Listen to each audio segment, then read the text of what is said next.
sometimes I don't get people that challenge me enough.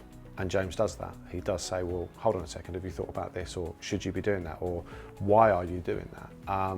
Because a lot of the time people are asking you for the answers. You're going, right, well, if you go off and do that, or if you go and do that, that's how it works. Developing a leadership team, that's quite a long journey for people.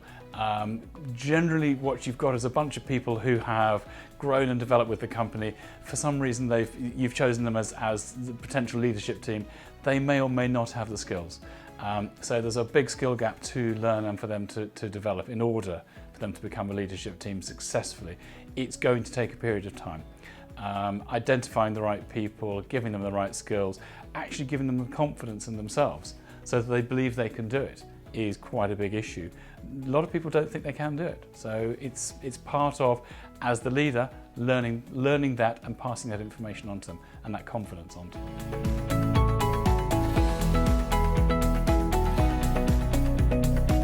My name's Brian Parker. I'm now Chief Exec at Britannia Parking. I've actually been here for what will be 17 years in June. Predominantly the business is a car park management company now, predominantly around management agreements and kind of data-driven analytic solutions, understanding how trends and patterns work. That's the key area that we kind of now work in, is working with clients and saying, what do you want? How can we help you? Worked with James for about 3 years. The key things that he was encouraging me to do were to have a bit more faith in the team. And he didn't mean that in a nasty way in terms of I didn't think they could do the job, but stop answering their questions for them. That change in thought process, and he reinforced the idea of actually strengthening the management team and strengthening and the structure and the layers within the organisation were really important. Not necessarily for me, but for them. And that's the thing that was important. It was actually trying to think about what was important to them. Was it titles? Was it remuneration? Was it having a team of people that they could work around? Was it resource, and was it resource via technical funding, or was it a question of resource of more people to help their team grow?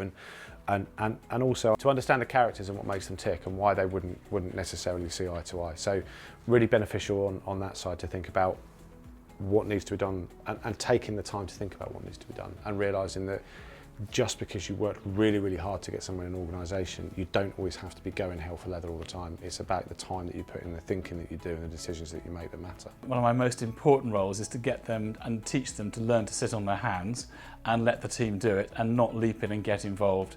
I describe it as a bit of a Superman moment for them. When something's not quite working, they rush in, they pull open their shirt, reveal their Superman t-shirt, tell everybody to stand back because I can fix this.